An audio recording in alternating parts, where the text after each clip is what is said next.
Friend, welcome to काम की बात। और आज हम काम की बात में बात करेंगे होम रिनोवेशन का। जिस घर बिल्डिंग का मैं रिनोवेशन की बात करने वाला हूँ वो लगभग 15 इयर्स पुरानी बिल्डिंग है। और अगर उसका प्लॉट साइज का बात करें तो वो अराउंड 2400 स्क्वायर फीट का प्लॉट है। 36 इंटू 66 का प्लॉट है। और जो उसमें कंस्ट्रक्शन, जो एग्जिस्टिंग कंस्ट्रक्शन है वो 28 इंटू 57 के आसपास में बना हुआ। ठीक है, तो फ्रेंड, जैसे हम लोग रिनोवेशन की बात करते हैं तो रिनोवेशन के साथ साथ चैलेंजेस भी साथ साथ ही आते हैं। रीजन ये है क्योंकि बिल्डिंग पुरानी है, ठीक है, और उस पुराने बिल्डिंग में अब क्लाइंट के रिक्वायरमेंट के हिसाब से उसमें चेंजेस करनी है। तो ये चेंजेस आसान होता है तब जब कोई स्ट्रक्चर चेंज नहीं हो, ठीक है। लेकिन अगर कुछ उसका ऐसा रिक्वायरमेंट है जिसमें स्ट्रक्चर चेंज इन्वॉल्व हो तो वो थोड़ा सा मुश्किल होता है। हालांकि सब कुछ पॉसिबल है, ऐसा कुछ नहीं कि वो पॉसिबल नहीं है, ठीक है। लेकिन मेरे केस में वो चैलेंजेस, इस टाइप के चैलेंजेस नहीं थे। चैलेंजेस कुछ इस तरह था कि जहाँ पर ये रिनोवेशन होना था वहाँ पर फिजिकल प्रेजेंस नहीं क्लाइंट का था और नहीं मेरे कोई टीम का था। बट इसको सारे चीज़ों को हमको रिमोटली करना था और ये हम लोग ने बहुत सक्सेसफुली किया है, ठीक है। फर्स्ट टाइम जब मेरे क्लाइंट से बात हो रही थी तो वो अपना रिक्वायरमेंट बताया। रिक्वायरमेंट सुनने के बाद मैं उनसे 2 क्वेश्चन पूछा। पहला चीज़ कि सर, क्या आपका एग्जिस्टिंग जो घर बना हुआ है उसका क्या प्लान वगैरह है?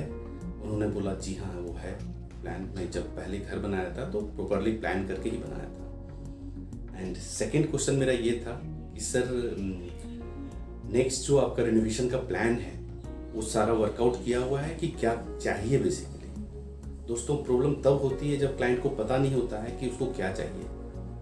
और फिर उस किसी भी एक्सपर्ट से जब कांटेक्ट करते हैं तो बोलते हैं रिनोवेट करना है, बट क्या करना है उनको पता नहीं। बट मेरे केस में क्लाइंट का जो रिक्वायरमेंट थी वो पूरा क्लियरली उन्होंने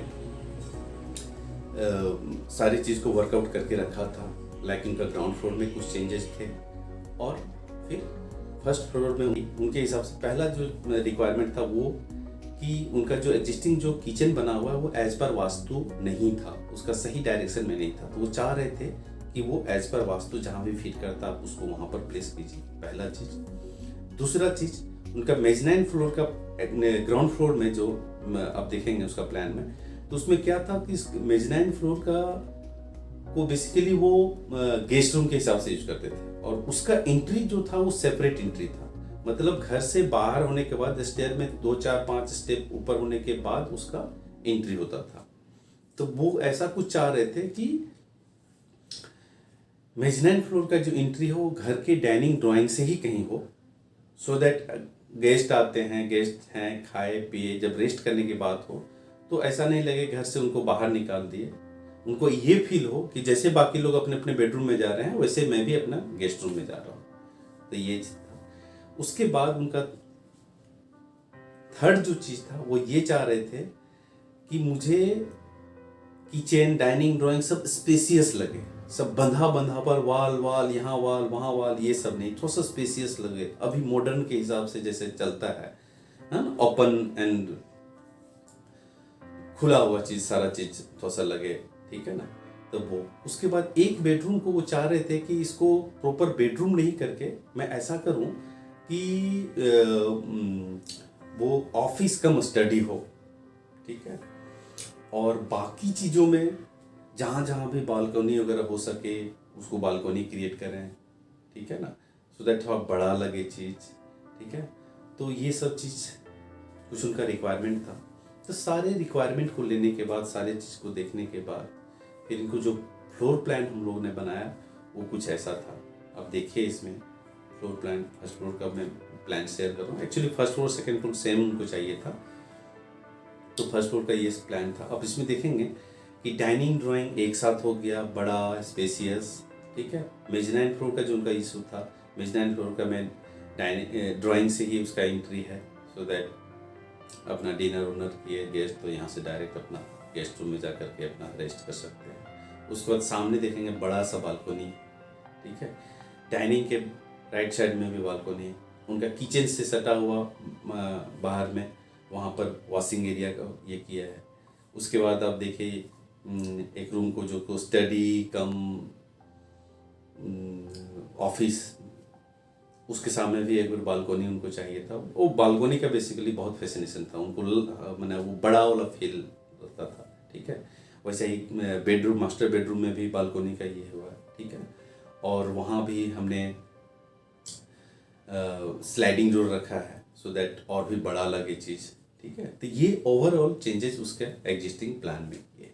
ठीक है, उसके बाद जब ये सारा चीज़ फाइनल हो गया, उसके बाद जब इसका एक्सटीरियर लुक के बारे में आया तो उसमें एक और चैलेंज आया। चैलेंज ये कि ये मेजनाइन फ्लोर वाला, जो मैं पहले भी बता रहा था कि जब एक्सटीरियर बना रहे थे तो जो डिजाइनर इस पर काम कर रहे थे तो मेजनाइन फ्लोर और इसको एक ही जैसा, मैंने एक लेवल में रूफ हो जा रहा था, तो उसको लेकर के समझने में बहुत सारा थोड़ा सा इशू हो रहा था। लेकिन थैंक्स टू हिम, उन्होंने खुद से ड्राइंग किया, खुद से ड्राइंग करके ये ड्राइंग उन्होंने भेजा था। आप इसमें देखेंगे कि मेन बिल्डिंग है 2 फीट ऊपर से चालू हो रहा है बनना। जो गैरेज है वो फ्लोर लेवल से ही है, इसका हाइट 7 फीट है। ठीक है, उसके बाद ऊपर, उसके ऊपर में मेजनाइन फ्लोर है जो कि उसका हाइट 10 फीट के आसपास है, और मेन बिल्डिंग ये 10 फीट है। ठीक है, मतलब बेसिकली ये हुआ कि मेजनाइन फ्लोर और मेन बिल्डिंग कि दोनों के हाइट में लगभग 4.5 से 5 फीट का डिफरेंस है। मतलब मेजनाइन फ्लोर 5 फीट ऊपर है, मेन बिल्डिंग 6 है, तो ये डिफरेंस पूरे टॉप तक जाएगा, 2 फ्लोर तक।